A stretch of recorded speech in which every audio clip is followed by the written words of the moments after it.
masih bersikukuh, tetap ngotot ingin diakui sebagai cucu Nabi.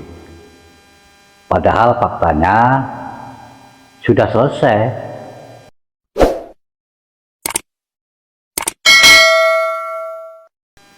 Saat ini di media sosial, khususnya YouTube, masih ramai pembicaraan tentang nasab Ba'alawi.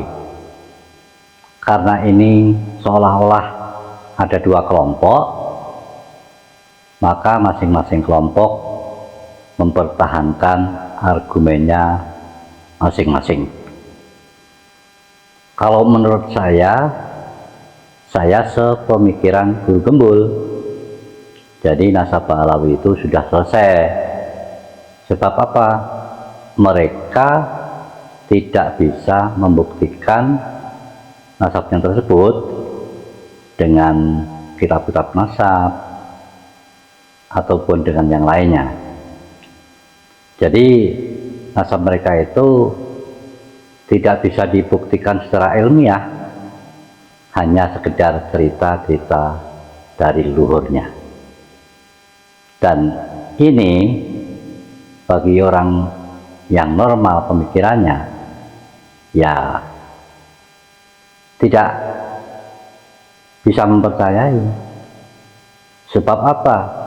Ibaratnya polisi di dalam menetapkan tersangka kepada seorang yang tertuduh, tentunya kan setelah mendapatkan bukti.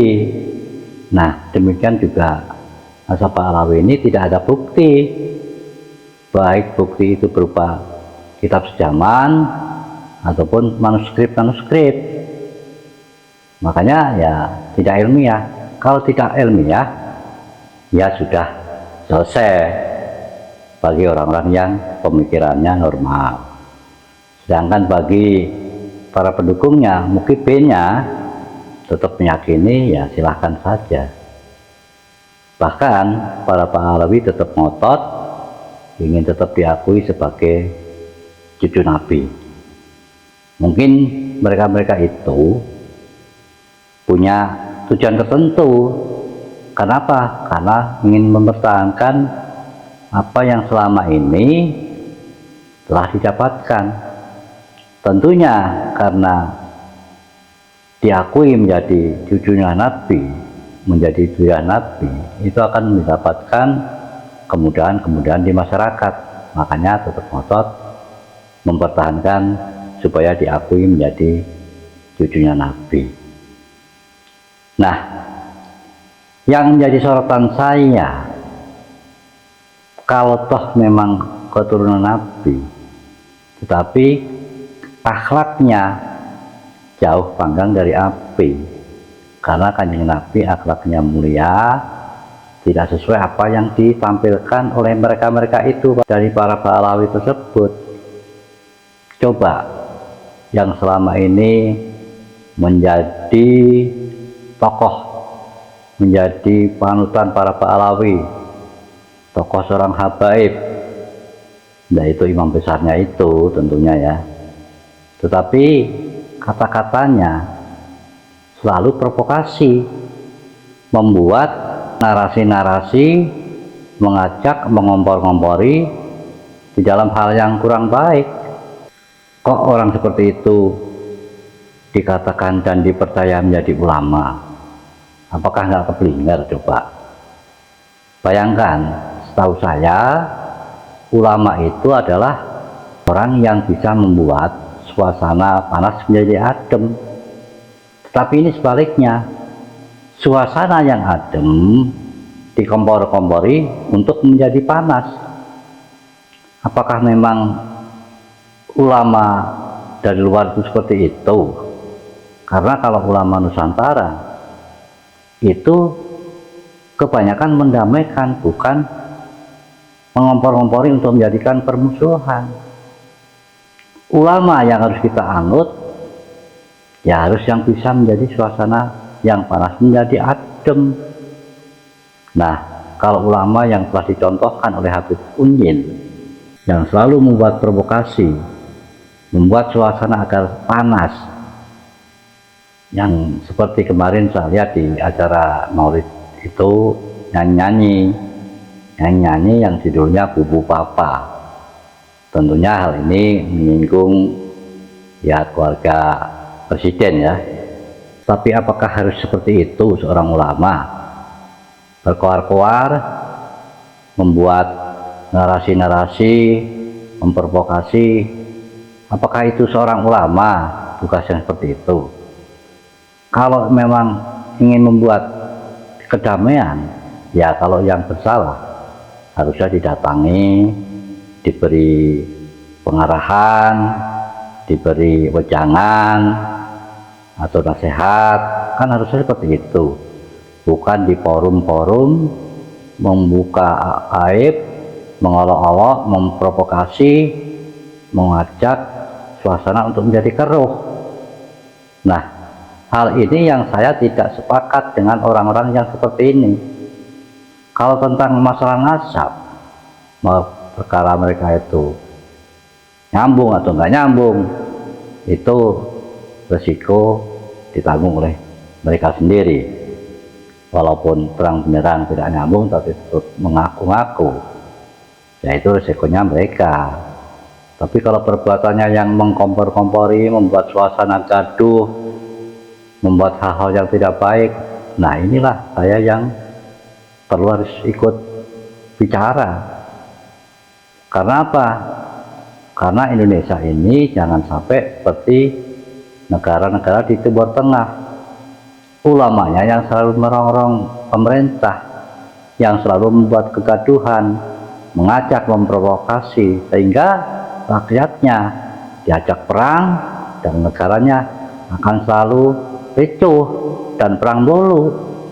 Suasana Nusantara jangan dibawa seperti itu, karena Indonesia, Nusantara itu cinta damai. Tetapi meskipun demikian, kita juga lebih cinta kemerdekaan.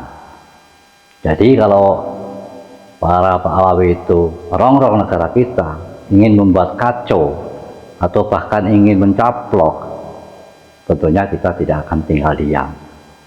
Dan saya mengingatkan kepada warga bangsa, Anda harus bisa milih orang pimpinan itu, mana yang bisa untuk dijadikan panutan ataupun yang membuat suasana menjadi keruh. Anda harus bisa memilah dan memilih. Jangan hanya terbawa arus. Kalau pimpinan Anda membawa suasana yang menjadi keruh, seharusnya Anda jangan ikuti.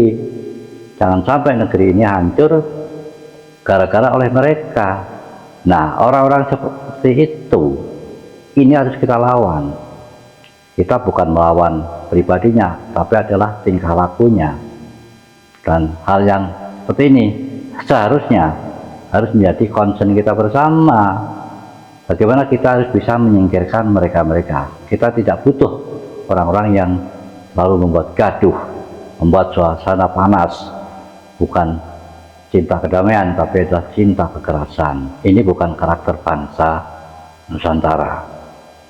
Dan saya sangat prihatin karena masih banyak para pendukungnya, ya tentunya dari para pribumi yang sebutannya memimpin, itu taklid buta, padahal dibohongi, ditipu mentah-mentah oleh mereka sudah sekian lama. Bahkan diajak-ajak untuk tindakan hal-hal yang kurang baik, selalu diprovokasi. Kan kita sering mendengar itu ya, yang mana ada itu Habib Unil itu kata-katanya pernah membuat adem, kan selalu bikin suasana panas mulu. Bahkan yang kemarin videonya viral itu adalah mengatakan, asah pedangmu, asah celuritmu, ayo kita serang, kita serbu, di sana ada PKI. Nah, kita harus ketawa melihat hal seperti ini, karena tokoh-tokoh PKI itu dari kelompok mereka. Jadi kita jangan terbawa arus percaya begitu saja. Dan seperti apa yang telah saya katakan, jadi lihatlah apa yang dikatakan, bukan melihat siapa yang mengatakan. Meskipun bocah angon, kalau kata-katanya itu benar, wajib kita ikuti. Tapi kalau ulama kelakuannya selalu bikin provokasi, mengajak hal-hal yang tidak benar, ya harus kita lawan. Masa kita mau diajak ke ambang kehancuran mau diikuti, mau masuk sumur kita ikut, atau nyemplung jurang, kan kita harus berpikir menggunakan rasio. Jadi kalau kemarin itu Bang Haji Rhoma Irama mengatakan yang sebenarnya, malah banyak yang mencemooh, maka saya ingatkan, lihatlah apa yang dikatakan, jangan siapa yang mengatakan. Jangan diputar balikkan. Meskipun Bang Haji seorang penyanyi, malah dibalik-balik, memang tahu apa tentang nasab. Bukan orangnya, tapi apa yang dikatakan. Apa yang dikatakan Bang Haji itu benar. Jadi kata-kata Bang Haji yang harus kita ikuti, bukan karena Bang Hajinya. Serta seperti itu. Makanya kita harus cerdik, harus cerdas, berpikir secara waras. Mengaku cucu Nabi, tapi kelakuannya jauh panggang dari api, tidak sesuai dengan akhlak Nabi. Tentunya dia punya maksud-maksud tertentu, kita harus cerdik dan bisa mencermati. Wassalamualaikum warahmatullahi wabarakatuh.